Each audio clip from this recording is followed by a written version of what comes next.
ശരിക്കും ഈ multiple partners വേണം, അല്ലെങ്കിൽ മൾട്ടിപ്പിൾ ആയിട്ട് സെക്സ് ചെയ്യണം എന്ന് പറയുന്നത് ഒരു രോഗമാണോ? ശരിക്കും അതൊരു മാനസിക രോഗമല്ലേ? തൻ്റെ ഭാര്യേനെ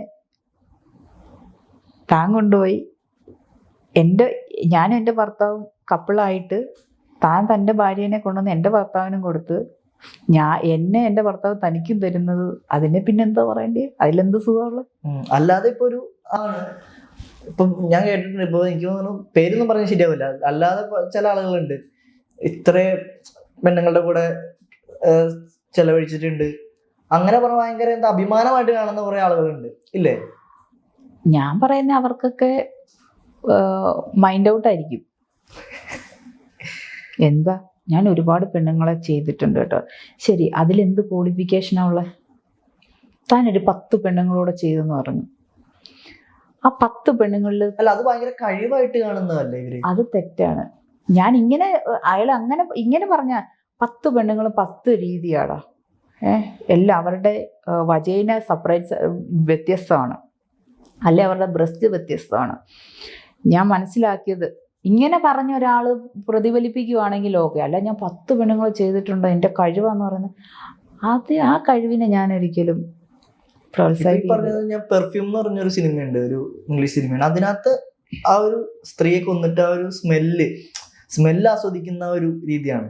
അപ്പൊ ഇങ്ങനെ ഒരു ചിന്തിക്കുന്നത് എങ്ങനെയായിരിക്കും അപ്പോൾ? അതായത് പലർക്കും പല രീതിയിലായിരുന്നല്ലോ സാറ്റിസ്ഫൈ ചെയ്യുക, ഇപ്പൊ നേരത്തെ പറഞ്ഞു.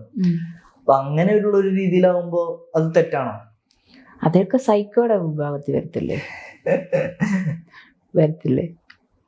ഒരു നോർമൽ ശരിക്കും പറഞ്ഞാൽ നാം എന്നുള്ള രീതിയിൽ തന്നെയാണോ നമ്മൾ ഒരു നോർമൽ പേഴ്സൺ? ഇപ്പൊ ഞാൻ വിചാരിക്കുക, ഇപ്പൊ ഞാൻ വന്നിട്ട് പറയുക എനിക്ക് തൻ്റെ പിന്നെ കഷ്ടം മണപ്പിച്ചിട്ട് ഞാൻ ഭയങ്കര സാറ്റിസ്ഫൈഡ്, ഞാൻ സ്വയംഭോഗം ചെയ്തു. അത് ഒരു കണക്ക് പറഞ്ഞാൽ അങ്ങനെയൊക്കെയുള്ള ഒരു മൈൻഡ് വരിക എന്ന് പറഞ്ഞാൽ നോർമലി ഒരു പേഴ്സൺ അങ്ങനെ ചിന്ത വരത്തില്ല. വരുമോ? നമ്മുടെ ഈ ഒരു ജീവിതശൈലി അല്ലെങ്കിൽ നമ്മുടെ ഇത് കൊണ്ടൊരു മാറ്റം വന്നിട്ടുണ്ടാവില്ലേ? ശരിക്കും പറഞ്ഞ മാറ്റം ഉണ്ടാവണമല്ലോ, അതല്ലേ നമ്മൾ ആൾക്കാരെ പറഞ്ഞ് മനസ്സിലാക്കുന്നത്. ഇതൊക്കെ മാറ്റം ഉണ്ടാവണം, ഇതിനൊന്നും പ്രോത്സാഹിപ്പിക്കുക. ഇപ്പോൾ ഒരുപാട് സെക്സോളജിസ്റ്റുകൾ സംസാരിക്കുന്നുണ്ട്, ഇതിനെപ്പറ്റി അവർ സംസാരിക്കണം. ആൾക്കാർ എങ്ങനെ ഈ പഴയ യുഗത്തിൽ നിന്ന് ഇങ്ങനത്തെ ഒരു യുഗത്തിലേക്ക് എങ്ങനെ വന്നെന്നുള്ളത് ആൾക്കാരത് ചിന്തിക്കുകയും അത് എങ്ങനെയാണ് ഇങ്ങനെ ആയെന്നുള്ളത് അവർ നോക്കി കാണേണ്ട കാര്യമാണ്. ഇപ്പൊ മൃഗങ്ങളൊക്കെ മനുഷ്യരെക്കാട്ടിലും ഡീസൻ്റാ, സത്യം. ആന സെക്സ് ചെയ്യുന്നത് കാണാറുണ്ടോ? കാണുക ചെയ്യാറില്ല. ഈവൻ പുലിയാണെങ്കിൽ പോലും, കടുവ സിംഹമാണെങ്കിൽ പോലും മനുഷ്യരുടെ മുമ്പിൽ നിന്ന് ചെയ്യാറുണ്ടോ?